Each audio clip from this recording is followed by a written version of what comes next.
ಉಡಾಯಿಸೋ ಖಾರ ಬಣ್ಣ ರುಚಿಯನ್ನು ನೀಡುತ್ತದೆ. ಮೆಣಸಿನ ಪುಡಿ ಚಿಂದಿ ಉಡಾಯಿಸೋ ಖಾರ ಬಣ್ಣ ರುಚಿ. ಒಳ ಮೀಸಲಾತಿ ವಿಚಾರದಲ್ಲಿ ಈಗಾಗಲೇ ನನ್ನ ಹತ್ರನೂ ಕೂಡ ಭಾಳ ಜನ ಬಂದು ಸಮಯ ಸಾಕಾಗೋದಿಲ್ಲ, ಎಕ್ಸ್ಟೆನ್ಷನ್ ಮಾಡಿಸಿ ಅಂತ ಹೇಳಿ ಕೇಳಿದ್ದಾರೆ. ಅದಕ್ಕೆ ಮುಖ್ಯಮಂತ್ರಿಗಳು ಮತ್ತು ಏನು ನಾಗಮೋಹನ್ ದಾಸ್, ಜಸ್ಟಿಸ್ ನಾಗಮೋಹನ್ ದಾಸ್ ಅವರ ಸಮಿತಿ ಇದೆ, ಅವರು ಇದರ ಬಗ್ಗೆ ತೀರ್ಮಾನ ತಗೋಬೇಕು. ಏಕೆಂದರೆ ಇದನ್ನು ಎಕ್ಸ್ಟೆನ್ಷನ್ ಮಾಡಬೇಕಾ ಬೇಡವಾ, ಎಷ್ಟು ಪರ್ಸೆಂಟೇಜು ಇಲ್ಲಿಯವರೆಗೂ ಎನ್ಯೂಮರೇಷನ್ ಆಗಿದೆ, ಡೇಟಾ ಕಲೆಕ್ಷನ್ಸ್ ಆಗಿದೆ, ಅದೆಲ್ಲ ನೋಡಿ ಅವರು ತೀರ್ಮಾನ ತಗೊಳ್ತಾರೆ. ಬಹುಶಃ ಇವತ್ತು ತಗೋಬೋದು.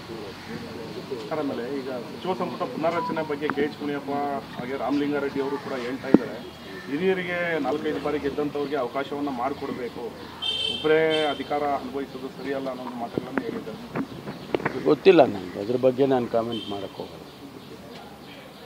ಸರ್, ಪಕ್ಷದಲ್ಲಿ ತುಂಬ ಆಕಾಂಕ್ಷಿಗಳಿದ್ದಾರೆ. ಇಲ್ಲ ಇರ್ಬೋದಲ್ಲ, ಈಗ 138 ಜನ, ಈಗ ಅದರಲ್ಲಿ ಕೆಲವರಿಗೆ ಅಷ್ಟೇ ಸಚಿವ ಸ್ಥಾನ ಸಿಗುತ್ತೆ. ಅದನ್ನು ಹೈಕಮಾಂಡ್ನವರು ತೀರ್ಮಾನ ಮಾಡ್ತಾರೆ, ಮುಖ್ಯಮಂತ್ರಿಗಳು ಹೈಕಮಾಂಡ್ನವರು.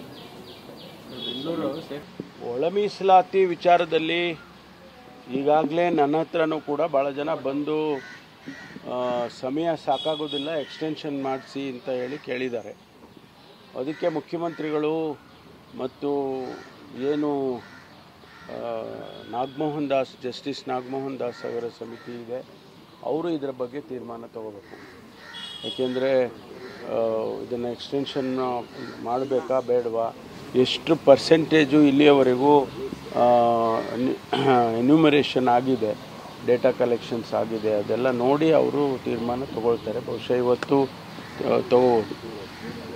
ಆಮೇಲೆ ಈಗ ಸಚಿವ ಸಂಪುಟ ಪುನರ್ರಚನೆ ಬಗ್ಗೆ ಕೆ ಎಚ್ ಮುನಿಯಪ್ಪ ಹಾಗೆ ರಾಮಲಿಂಗಾರೆಡ್ಡಿ ಅವರು ಕೂಡ ಹೇಳ್ತಾ ಇದ್ದಾರೆ, ಹಿರಿಯರಿಗೆ 4-5 ಬಾರಿ ಗೆದ್ದಂಥವ್ರಿಗೆ ಅವಕಾಶವನ್ನು ಮಾಡಿಕೊಡ್ಬೇಕು, ಒಬ್ಬರೇ ಅಧಿಕಾರ ಅನುಭವಿಸೋದು ಸರಿಯಲ್ಲ ಅನ್ನೋ ಮಾತುಗಳನ್ನು ಹೇಳಿದ್ದಾರೆ. ಗೊತ್ತಿಲ್ಲ ನನಗೆ, ಅದ್ರ ಬಗ್ಗೆ ನಾನು ಕಾಮೆಂಟ್ ಮಾಡೋಕ್ಕೆ ಹೋಗಲ್ಲ. ಸರ್, ಪಕ್ಷದಲ್ಲಿ ತುಂಬ ಆಕಾಂಕ್ಷಿಗಳಿದ್ದಾರೆ. ಇಲ್ಲ ಇರ್ಬೋದಲ್ಲ, ಈಗ 138 ಜನ, ಈಗ ಅದರಲ್ಲಿ ಕೆಲವರಿಗೆ ಅಷ್ಟೇ ಸಚಿವ ಸ್ಥಾನ ಸಿಗುತ್ತೆ. ಅದನ್ನು ಹೈಕಮಾಂಡ್ನವರು ತೀರ್ಮಾನ ಮಾಡ್ತಾರೆ, ಮುಖ್ಯಮಂತ್ರಿಗಳು ಹೈಕಮಾಂಡ್ನವರು.